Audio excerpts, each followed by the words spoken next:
You loved the rugged man/proper woman dynamic so much in Star Wars that you were overjoyed when they copied it wholesale into this show down to the famous line. I love you. I know. In high school, you were that bookish nerd who wrote too many fanfics about having a hot, brooding vampire boyfriend.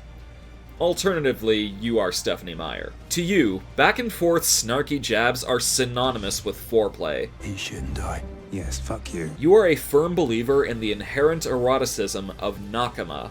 You are constantly filled with dread at the prospect of Dracula once again being a Netflix Castlevania antagonist in the future, because you believe that tragic vampires and women who do science deserve good things. You were Catholic growing up. Heavy emphasis on were. You think that Castlevania's first season didn't have enough edgy twinks.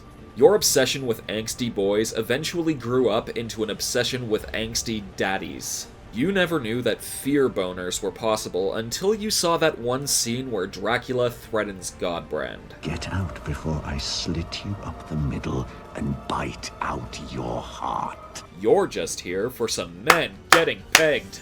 Your ideal date involves CBT. You are a firm believer in the inherent eroticism of Lance Reddick. You are a firm believer in the inherently erotic tragedy of simping. You're not concerned if the morality of this relationship is wrong, because whenever the phrase Good boy hits your ears, you don't want to be right. You are a strong adherent of being gay and doing conquest. You got so sick of the bury your gays trope that you were absolutely thrilled to not only see the gays doing the burying, but also seeing their wholesome lesbian vampire romance surviving to tell the tale. You have written at least one fic about this ship because you were not happy with how Season 3 ended for Alucard, and just wanted to see him open up to his new human friends and maybe have a hot threesome along the way. You just want good things for Alucard. And really? Who wouldn't?